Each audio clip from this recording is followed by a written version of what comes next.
Bonjour à tous, on se retrouve pour une première vidéo depuis un moment. J'ai passé un mois de juin un petit peu éparpillé dans toute la France. Donc j'ai pris la décision de faire une petite pause sur YouTube. J'ai bien sûr continué mes activités de trading malgré la guerre au Moyen-Orient. Et je suis également resté actif sur mon canal Telegram qui se trouve dans la description. C'est totalement gratuit et ouvert à tous, donc n'hésitez pas à aller y faire un tour. Avant de commencer, pour du coup ce retour sur YouTube avec BitGet, on a mis en place une campagne. Donc c'est une campagne exclusive pour les affiliés Apex et c'est la première fois qu'on met ça en place et ça n'arrivera pas tout de suite. Donc vous avez jusqu'au 27 juillet pour y participer. Vous pouvez du coup avoir accès à un pass VIP 2 de 15 jours. Donc ce statut VIP 2 est habituellement réservé aux utilisateurs qui ont plus que 50 000 dollars sur leur compte BitGet. Donc c'est un statut assez prestigieux. Et vous gagnez aussi 10 dollars en BGB juste en faisant un trade spot sur BGB supérieur à 23 dollars. Donc c'est vraiment de l'argent gratuit, donc n'hésitez pas à y participer. Avant de passer sur les graphiques, on va faire un tour sur les news. On n'a pas grand-chose, on n'a pas forcément de news majeures qui vont faire bouger les marchés. On a quelques petits éléments importants comme un discours de Powell ici. Comme tous les jeudis, les annonces du taux de chômage, mais on n'a pas vraiment de news importantes, donc moi je ne vais pas forcément regarder ce genre de data cette semaine. Maintenant, sur Bitcoin, je vous avais dessiné ce tracé blanc que j'avais publié dans mon canal Telegram. Euh, Juste là, je vous avais publié cette image, donc, comme vous pouvez le voir ici, le 28 juin. Donc c'était samedi, si je ne dis pas de bêtises. Et donc j'avais dessiné ce trade-là, mais je ne l'ai pas pris parce que je n'ai pas eu de confirmation. Mais on va voir quand on aura potentiellement un trade à prendre là-dedans. Avant ça, où est-ce qu'on en est? On a eu donc la grosse correction suite au conflit au Moyen-Orient et Bitcoin a repris de la force depuis. On a ici une zone de fair value gap en 4 heures, mais en daily, elle doit être intacte. Donc c'est ici la zone en daily que j'ai tracée. Donc elle est totalement intacte. Et pour moi, si le prix y revient, ce sera une grande zone de support. Je ne dis pas que le prix va y revenir, mais si on y revient, c'est une zone dans laquelle je vais chercher à exécuter des achats. Pour la configuration graphique dans laquelle nous sommes, on est bien revenu en zone OTE suite à ce conflit, avec une belle correction en A, B et puis C. On a nettoyé une première fois et une deuxième fois les liquidités au sud, donc pour moi, le prix n'a plus aucun intérêt à revenir sous ces niveaux des 100 000 dollars, et je pense que c'est un bottom pour du moyen terme pour le moment, et je pense qu'on verra l'ATH avant de voir ce plus bas nettoyé. Maintenant, notre situation actuelle, c'est la zone de rechargement de Fibonacci de cette descente-là. Et donc, on peut être dans une zone où on va commencer à se protéger pour, pourquoi pas, re-entrer dans le marché sur ces niveaux des 104 000 dollars. Si on suit la théorie de Do, nous sommes en tendance baissière. On fait des plus hauts de plus en plus bas et des plus bas de plus en plus bas. Donc, on pourrait s'attendre à ce genre de mouvement. Moi, c'est pas forcément quelque chose à quoi je m'attends, étant donné qu'on est vraiment venu nettoyer tous ces plus bas. On est venu combler ces imbalances ici. Donc pour moi, on a tout pour repartir vers le nord. On a eu aussi pas mal de retournements qui se sont validés. Si on vient descendre en 1 heure, vous les verrez mieux. Ici, on peut voir une continuation de la structure baissière qui était ici. Et le fait de clôturer au-dessus de ce plus haut, on vient valider un changement de tendance. Donc, on va enlever ces traits. Ici, je vous ai mis un Fibonacci, donc je vais pouvoir juste le remonter parce qu'on est venu faire un plus haut aujourd'hui. Tac. Ici, on a une zone. Moi, je ne pense pas qu'on retournera aussi bas. Je pense que un retracement ici pourrait largement suffire pour nous propulser vers le nord et vers des nouveaux plus hauts. Personnellement, je ne pense pas que le top soit in, tout simplement parce qu'on a beaucoup de plus hauts qui sont intacts et qu'on n'a pas nettoyé. Et pour moi, tout ça, c'est voué à être nettoyé un jour ou l'autre. Et c'est pour ça qu'ici, on forme cette sorte de canal, vous appelez ça comme vous voulez, mais on vient nettoyer systématiquement et on conserve toutes nos liquidités ici pour venir les nettoyer par la suite. Maintenant, sur du plus court terme, on avait parlé d'un potentiel trade à prendre. Donc ici, mon tracé, j'avais simplement visualisé toutes ces liquidités, tous ces plus hauts qui étaient absolument intacts. Et donc je m'attendais à ce qu'on vienne les nettoyer pour ensuite nettoyer tous ces plus bas, venir dans ces zones d'imbalance et repartir vers le nord. Pour l'instant, on est venu nettoyer tous ces plus hauts. Donc on les a nettoyés une première fois et une deuxième fois, je peux le noter. Et ici, on a fait une clôture à la hausse, donc on confirme qu'on est bien en tendance haussière. Et là, on vient clôturer sous ce plus bas. Je vais enlever ce tracé pour que ce soit plus clair visuellement pour vous. Mais pour moi ici, à court terme, nous avons une inversion dans la structure du marché. Et on pourrait éventuellement avoir un mouvement comme ceci. Pour, pourquoi pas, target cette zone-là. Maintenant, ça c'est vraiment à court terme. Et si on regarde un peu plus moyen terme, on a quand même eu un gros mouvement haussier.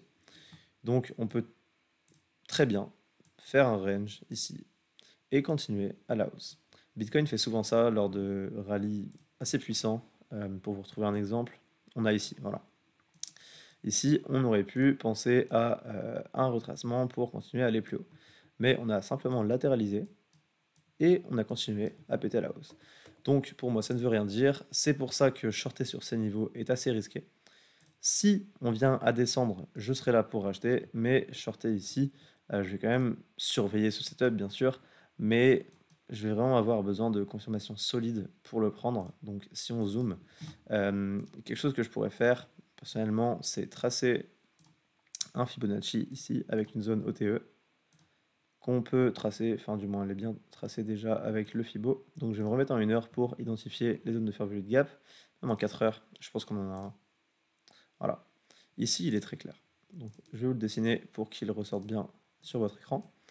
Et on va voir ce qu'on peut faire avec ça. Donc ici, en 30 minutes, on a notre zone OTE et notre zone de fair value de gap. Moi, je vais tracer une zone de confluence. La zone de confluence, c'est une zone dans laquelle j'ai plusieurs éléments qui viennent s'ajouter les uns aux autres et qui me donnent une raison de prendre une position. Je vais la tracer en orange, cette zone-là. Et ici, on ne le voit pas forcément, je vais le mettre en plus grand, mais on a un seuil médian. Qu'est-ce qu'un seuil médian? Hop, je vais la mettre ici.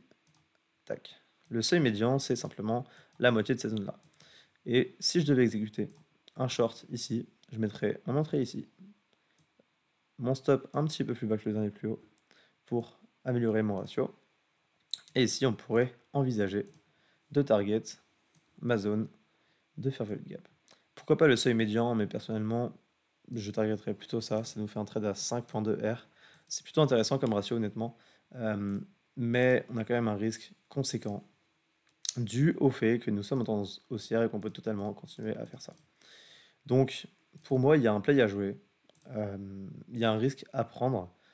Faire quelque chose comme ceci en petite unité de temps nous confirmerait encore plus la dynamique et donc avoir quelque chose comme ça en ABC. Ensuite, un retournement ici.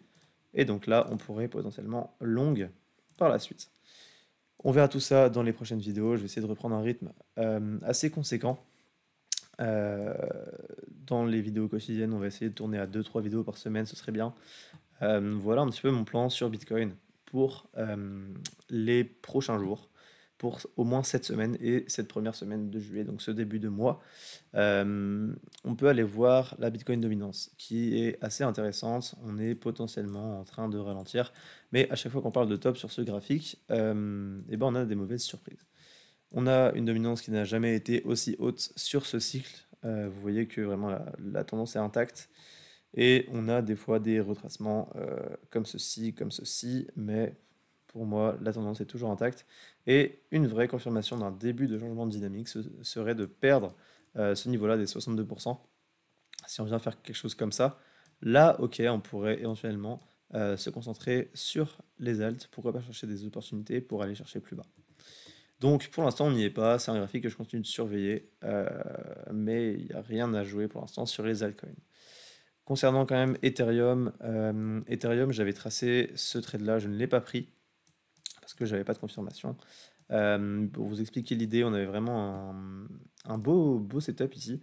On a fait une première déviation au nord qui est venue donc nettoyer ce plus haut, et ensuite déviation au sud pour nettoyer ce plus haut.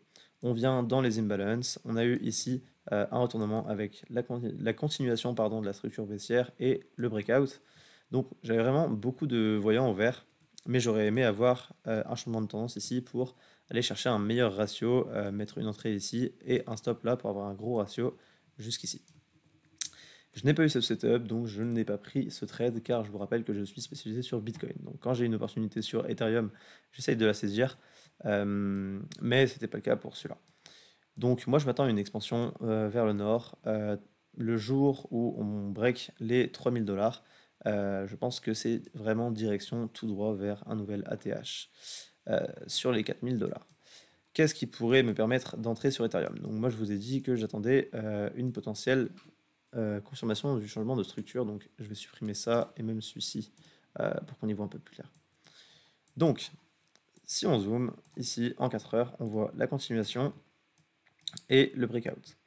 De plus, on est venu casser cette zone de fair value de gap ici en 4 heures avec une nouvelle zone de fair value de gap. Donc on a une IFVG. On va enlever ce truc orange dégueulasse et on va le marquer IFVG H4.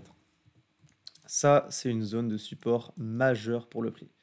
Je peux vous dire que si on perd ces niveaux-là, si on vient plus bas, pour moi, Ethereum est reparti pour des nouveaux plus bas et potentiellement aller nettoyer tout ça. On n'y est pas du tout.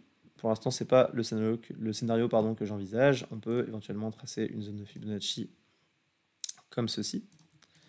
Et globalement, la zone pour acheter, elle est, pour moi, d'ici à ici. Tout ça, pour moi, c'est une zone d'achat. Si on commence à enfoncer les 2250 $, je commencerai à me poser des questions. Mais on a un potentiel trade ici à prendre. Je vais vous dessiner un petit peu le scénario que j'envisage.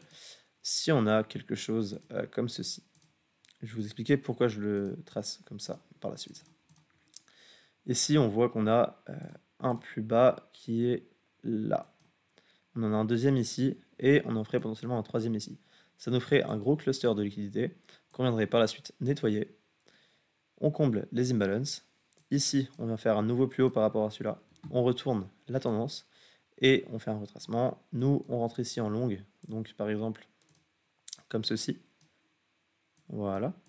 Après, pour le TPC, à vous de voir, mais pour moi, il y a vraiment quelque chose à aller chercher, comme ceci sur Ethereum. Maintenant, sur Solana, j'avais pris un trade donc avant le conflit au Moyen-Orient. Pour moi, le setup était OK.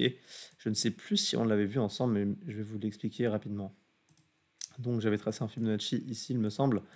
J'avais également donc les imbalances ici qui étaient vraiment majeurs et la tendance qui était haussière. Donc, j'étais rentré ici. J'avais bien timé la chose, étant donné qu'on a vu un beau retournement ici, donc la continuation et le breakout, la clôture.